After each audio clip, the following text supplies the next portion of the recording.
തമിഴ്നാട്ടിലെ തെരഞ്ഞെടുപ്പിന് ശേഷം കേരളത്തിൽ നടക്കുന്ന ഡിസ്കഷൻസിലൊരു പ്രധാന ഐറ്റമാണ് ഈ ജെൻസി മുന്നേറ്റം. ജെൻസികളുടെ വോട്ട് എത്ര ഭയങ്കരമായിട്ട് സ്വാധീനിച്ചത്.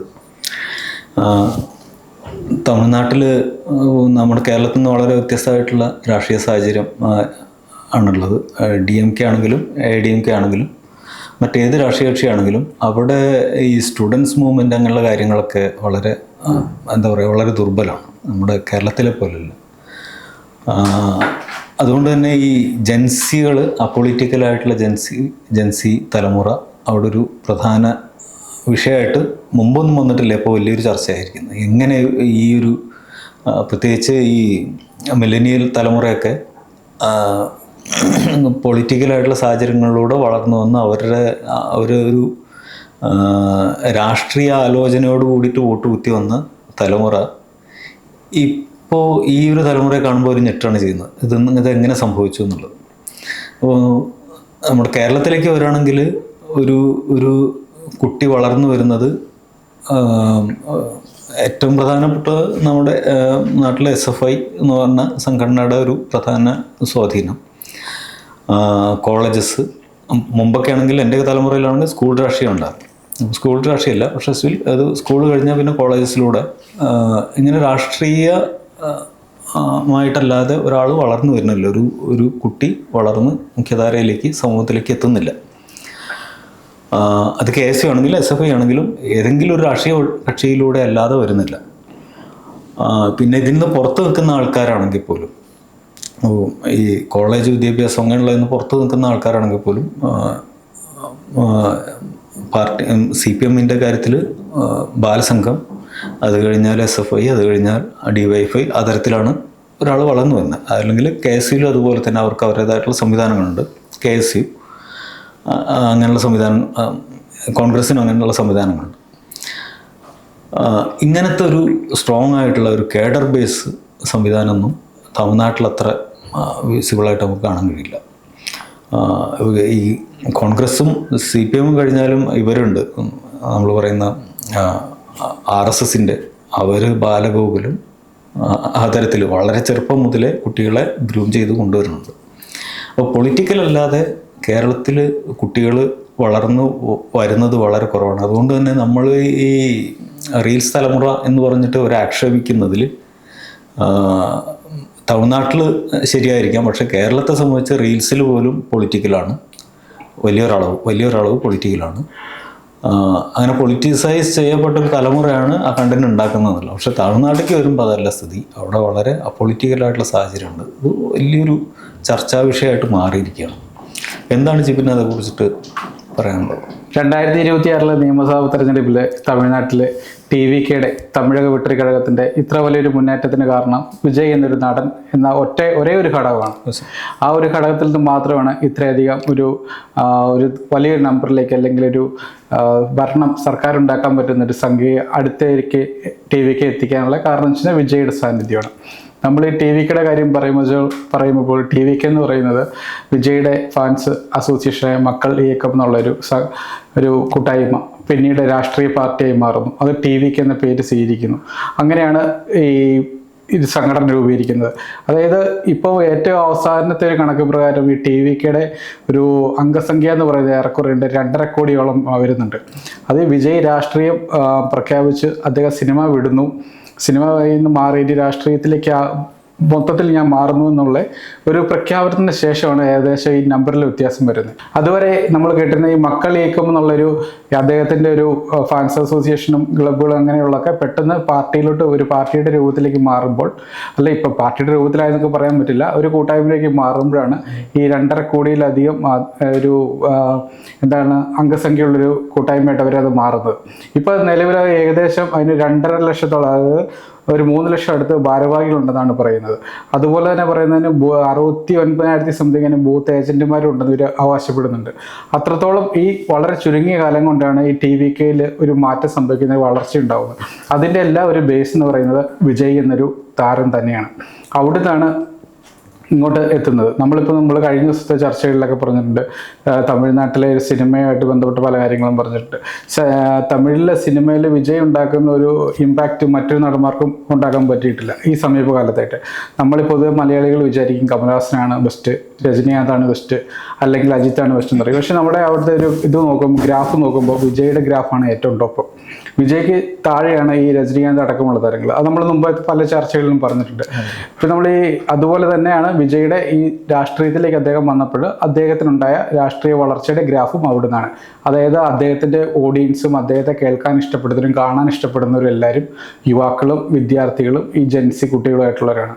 ഈ മുമ്പ് വിജയ് രാഷ്ട്രീയം പ്രഖ്യാപിച്ചു, അല്ലെ രാഷ്ട്രീയത്തിലേക്ക് ഇറങ്ങുന്നു, 2026 നിയമസഭാ തെരഞ്ഞെടുപ്പിൽ മത്സരിക്കുന്നു എന്നൊരു പ്രഖ്യാപനം നടത്തിയപ്പോൾ ഈ TVK സ്വാഭാവികമായിട്ട് അവർ സർവേ നടത്തി. ആ സർവേയിൽ പറഞ്ഞിരുന്നത് കൂടുതലും വോട്ട് നേടും, അതായത് യുവജനങ്ങളുടെ വോട്ട് TVKക്ക് കിട്ടും, പ്രത്യേകിച്ച് ഇതുകൊണ്ട് കന്യ വോട്ടർമാർ വോട്ട് ലഭിക്കും എന്ന് വ്യക്തമായിട്ട് ആ സർവേയിൽ പറയുന്നുണ്ട്. അതുപോലെ തന്നെയാണ് ഈ നിയമസഭാ തെരഞ്ഞെടുപ്പ് വന്നപ്പോഴും നമുക്ക് കാണാനായത്. ഒരു രണ്ട് എക്സിറ്റ് പോളുകൾ മാത്രമാണ് വിജയ്ക്ക് 100-ലധികം സീറ്റുകൾ ലഭിക്കുമെന്നുള്ള പ്രവചനം നടത്തിയത്. ആ ദിവസങ്ങളിൽ അന്ന് ആ പ്രവചനം നടത്തിയ ആ ദിവസം തന്നെ ഈ TVKനെ എല്ലാവരും ട്രോളുകയാണ് ചെയ്യുന്നത്. പക്ഷേ 2 ദിവസത്തിന് ശേഷം ഈ ഫലം വരുമ്പോൾ ഈ പ്രവചനം, എക്സിറ്റ് പോളിൻ്റെ പ്രവചനം ശരിവെക്കുന്നൊരു കാഴ്ചയാണ് കാണാൻ സാധിക്കുന്നത്. 100 സീറ്റും കഴിഞ്ഞ് TVK മുന്നോട്ട് പോവുകയാണ്. ആ കുതിപ്പിൻ്റെയൊക്കെ എല്ലാ ബേസ് എന്ന് പറയുന്നത് വിജയ് എന്നൊരു താരപദവിയാണ്, അവരുടെ ഒരു താരം തന്നെയാണ്. ആ താരത്തിൽ നിന്നാണ് ഈ TVKയുടെ ഒരു അടിത്തറ എന്ന് പറയുന്നത് വിജയ് തന്നെയാണ്. നമ്മളിപ്പോൾ റീൽസിൻ്റെ കാര്യമൊക്കെ സന്ദീപം പറഞ്ഞു. ഈ TVK എന്ന് പറയുന്ന പാർട്ടിയുടെ പെട്ടെന്ന് പൊട്ടിമുളച്ചാണെങ്കിലും അതിന് പിന്നിലൊരു വലിയൊരു PR വർക്ക് ഉണ്ട്. തമിഴ്നാട് പോലെ ഒരു വലിയ സ്റ്റേറ്റിൽ DMK പോലുള്ള ഒരു അടിത്തറയുള്ള പാർട്ടി ഉള്ളപ്പോൾ, അണ്ണാ DMK പോലെ ഒരു പറയാൻ വലിയൊരു ചരിത്രമുള്ള പാർട്ടി ഉള്ളപ്പോൾ പെട്ടെന്നൊരു TVK എന്ന് പറയുന്നൊരു പാർട്ടി വന്നിട്ട് ഇത്രയധികം വോട്ട് നേടി, അല്ലെങ്കിൽ ഇത്രയധികം MLA-മാരെ സ്വന്തമാക്കിയെങ്കിൽ അതിന് മുന്നിൽ ഒരു വലിയൊരു PR വർക്കുണ്ട്. ആ PR വർക്കിൻ്റെ ഒരു വലിയൊരു ഒരു പ്രവർത്തനത്തിൻ്റെ ഫലം കൂടിയാണ് ഈ നിലവിലെ വിജയുടെ ഇപ്പോഴത്തെ ഒരു വിജയത്തിൻ്റെ കാരണം.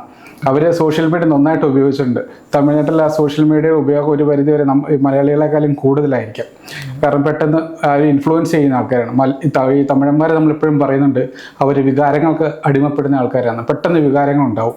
വിചാരങ്ങളെക്കാളും കൂടുതൽ പെട്ടെന്ന് വികാരങ്ങൾക്ക് അടിമപ്പെടുന്നവരാണ്. അപ്പം നമ്മളിപ്പോൾ പണ്ട് ഏറ്റവും അവസാനം നമ്മളിപ്പം കണ്ട കാര്യം എന്ന് വെച്ചാൽ വിജയുടെ കാര്യമാണ് കണ്ടത്. ഈ വിജയ് അദ്ദേഹത്തിന് പറയുന്നുണ്ട്, എനിക്കൊരു അവസരം കൂടി തരൂ എന്ന് അദ്ദേഹം പല വേദികളിലും പറയുന്നുണ്ട്. ആ ഒരു അവസരം എനിക്ക് വേണ്ടി തരുമെന്ന് അദ്ദേഹം വിളിച്ചു പറയുമ്പോൾ അതിന് കൈയടിക്കുകയാണ് എല്ലാവരും. അതേ സ്ഥാനത്ത് സ്റ്റാലിനോ അല്ലെങ്കിൽ മറ്റേതെങ്കിലും നേതാക്കളോ ഇത് ചോദിച്ചു കഴിയുമ്പോൾ ആരും കൈയടിക്കുന്നില്ല. പക്ഷെ വിജയ്ക്ക് വേണ്ടി വിജയ് അത് ചോദിക്കുമ്പോഴത്തേക്കും എല്ലാവരും കൈയടിക്കുകയാണ്. അതായത് വിജയെ കാണാൻ വരുന്നവരും കൂട്ടം കൂടിയവരും എല്ലാം യുവാക്കളാണ്, യുവജനങ്ങളാണ്, ജൻസികളാണ്. ഈ യുവാക്കൾ ഇപ്പോൾ നിലനിൽക്കുന്ന സ്ഥാപനങ്ങളോട് യുവാക്കളുടെ ഉള്ളിലുള്ള ഒരു രോഷം സ്വാഭാവികമായിട്ട് എപ്പോഴും അങ്ങനെയാണ്. കുട്ടികളെ സംബന്ധിച്ച് ഇപ്പോൾ നിലനിൽക്കുന്ന ഏത് സ്ഥാപനം, അതിപ്പോൾ സ്വന്തം കുടുംബമാണെങ്കിലും അവിടുന്ന് അങ്ങോട്ട് മുതലുള്ള ഏത് സ്ഥാപനത്തോടും സ്വാഭാവികമായിട്ടുള്ളൊരു രോഷം ഉണ്ടാവും. അതിനെ വളരെ സമർത്ഥമായിട്ട് മുതലെടുക്കാൻ ഇങ്ങനെയുടെ സമീപനങ്ങൾക്ക് കഴിഞ്ഞിട്ടുണ്ട്. അത് DMKയുടെ അഴിമതി, അതുപോലെ ഗുണ്ടായിസം, ഇങ്ങനെയുള്ള പ്രശ്നങ്ങളൊക്കെ, അതുപോലെ വോട്ടിന് പണം കൊടുക്കുന്നത്, ഇങ്ങനെ പ്രശ്നങ്ങളൊക്കെ ഉയർത്തിയിട്ട് ജൻസി തലമുറയെ വലിയ തോതിൽ ഇങ്ങനെ ഇൻഫ്ലുവൻസ് ചെയ്തു. അതിൻ്റെ കൂടെ തന്നെ ഈ നമ്മുടെയൊക്കെ നാട്ടിൽ കാണുന്ന പാർട്ടി പൊളിറ്റിക്സ്, അതിപ്പോൾ ഏത് പാർട്ടിയാണെങ്കിലും പാർട്ടിക്ക് വലിയ പ്രാമാണ്യം കിട്ടുന്ന പൊളിറ്റിക്സാണ്. ഇപ്പോൾ കോൺഗ്രസ്സിലാണെങ്കിലും CPM-ൽ ഇപ്പോൾ നമുക്ക് പറയാം പിണറായി വലിയൊരു കരിസ്മാറ്റിക് ലീഡറാണ്. പക്ഷെ കോൺഗ്രസ്സിൽ നമുക്ക് അങ്ങനത്തെ ഒരു ലീഡറെ കാണാൻ കഴിയില്ല. BJP-യിൽ നമുക്ക് അങ്ങനെ കാണാൻ കഴിയില്ല. യഥാർത്ഥത്തിൽ CPM-ലും ആ ഒരു സെറ്റപ്പ് അല്ല ഉള്ളത്, ഒരു പാർട്ടി ബേസ്ഡ് പൊളിറ്റിക്സാണ്. പക്ഷെ അങ്ങോട്ട് ചെല്ലുമ്പോൾ അവിടെ പാർട്ടിയല്ല, ലീഡർ ബേസ്ഡ് ആണ് പൊളിറ്റിക്സ്. ലീഡറുടെ കരിസ്മ ഒരു പ്രധാന സംഗതിയാണ്. അതുകൊണ്ട് തന്നെ ഇവരെ സംബന്ധിച്ചിടത്തോളം ആരാണ് മുമ്പിൽ നിൽക്കുന്നതെന്ന് വലിയ പ്രധാന ഘടകമാണ്. അത് DMK അടക്കമുള്ള രാഷ്ട്രീയ കക്ഷികൾ നിർമ്മിച്ചു കൊടുത്ത ഒരു പ്രത്യയശാസ്ത്ര പരിസരമാണ്. ആ പരിസരത്തിൽ വളർന്നു വന്ന കുട്ടികളാണ്. അവരെ സംബന്ധിച്ച് വേറെ ഓപ്ഷനില്ല. ലീഡർ ആരാണെന്ന് നോക്കുക എന്നുള്ള പ്രധാന സംഗതിയായിട്ട് അവിടെ മാറിയിട്ടുണ്ട്. അപ്പോൾ അതിലാണ് ഇവരൊക്കെ ഇൻഫ്ലുവൻസ് ആയിട്ടുള്ളത്. ഇവരെ സംബന്ധിച്ച് ഇതിൻ്റെ ഐഡിയോളജിക്കൽ ബേസോ അങ്ങനെയുള്ള കാര്യങ്ങളൊന്നും പ്രധാന സംഗതിയല്ല. അപ്പോൾ ഇനിയിപ്പോൾ DMK പോലുള്ള കക്ഷികൾക്ക് വളർന്നു വരണമെങ്കിൽ ഈ തലമുറകളെ പൊളിറ്റിസൈസ് ചെയ്യും. കാരണം DMKക്ക് വളരുക എന്ന് പറഞ്ഞാൽ അല്ലെങ്കിൽ DMKക്ക് വ്യാപിക്കുക എന്ന് പറഞ്ഞാൽ അവരുടെ യഥാർത്ഥമായിട്ടുള്ള ഈ ദ്രവീഡിയൻ പൊളിറ്റിക്സിനെ വളർത്തുക എന്നുള്ളതാണ്. അതല്ലാതെ അവർക്ക് മുമ്പോട്ട് പോകാൻ കഴിയില്ല. അപ്പോൾ അങ്ങനെ വളരണമെങ്കിൽ ഈ അടിത്തട്ടിൽ നിന്ന് തന്നെ, ഈ കുട്ടികളിൽ നിന്ന് തന്നെ രാഷ്ട്രീയ വിദ്യാഭ്യാസം കൊടുത്ത് വളർത്തി കൊണ്ടുവരേണ്ട അവസ്ഥ യഥാർത്ഥത്തിലുണ്ട്. അത് നഷ്ടപ്പെട്ടു കഴിഞ്ഞെന്നാണ് ഇപ്പോൾ ഈ ഒരു തെരഞ്ഞെടുപ്പ് പോലെ നിന്ന് നമുക്ക് മനസ്സിലാക്കാൻ കഴിയുന്നത്. ഇപ്പോൾ പലരും പറയുന്നത് വീട്ടിൽ കുട്ടികൾക്ക് വേണ്ടി വോട്ട് ചെയ്തതാണ്. അതായത് ഈ വിജയെ കാണാൻ പോകുന്ന കുട്ടി തിരിച്ചു വന്നിട്ട് വീട്ടിൽ വന്നിട്ട് പ്രായമായ ആളുകളോട് വോട്ട് ചെയ്യാൻ ആവശ്യപ്പെടാം, വിജയ്ക്ക് വോട്ട് ചെയ്യാൻ ആവശ്യപ്പെടണം. അവരെ സംബന്ധിച്ച് വലിയ സങ്കടമൊന്നുമില്ല. കാരണം MGRന് ഇതുപോലെയാണ് അവർ വോട്ട് ചെയ്തിട്ടുള്ളത്, ജയലളിതയ്ക്ക് മുമ്പ് ഇതുപോലെയാണ് വോട്ട് ചെയ്തിട്ടുള്ളത്. അപ്പോൾ അങ്ങനെ പാരമ്പര്യം അവർക്കുണ്ട്. സ്വാഭാവികമായിട്ട് കുട്ടികൾക്ക് വേണ്ടി ഞങ്ങൾ വോട്ട് ചെയ്തു, കുട്ടികൾ പറഞ്ഞെടുത്ത് വോട്ട് ചെയ്തു എന്ന് പറഞ്ഞാൽ അത് ഫാമിലീനെ എങ്ങനെ ഈ കുട്ടികളെ വെച്ച് ഇൻഫ്ലുവൻസ് ചെയ്യും. അപ്പോൾ അതിൽ വേറെ രാഷ്ട്രീയമോ ഒന്നുമില്ല. ഇവിടെ തിരുപ്പറക്കുன்றത്തിൽ വലിയ പ്രശ്നങ്ങൾ ഉണ്ടായ ഒരു സ്ഥലമാണ്. നമ്മൾ കരുതി അതൊക്കെ വലിയ തോതിൽ അവിടുത്തെ ഇതിനെ സ്വാധീനിക്കും, വോട്ടിങ്ങിനെ സ്വാധീനിക്കും. ഒരു തരത്തിലും ഒരു ചലനം ഉണ്ടാക്കിയില്ല എന്ന് മാത്രമല്ല, മുതലിൽ ഒരു മുസ്ലിമാണ് ജയിച്ചതെന്നാണ് മനസ്സിലാക്കുന്നത്.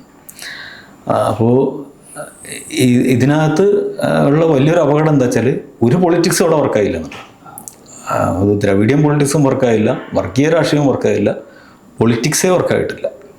അപ്പോൾ ഇതൊരു ദ്രവിഡിയൻ കക്ഷികളെ സംബന്ധിച്ച് വലിയൊരു വെല്ലുവിളി തന്നെയാണ്.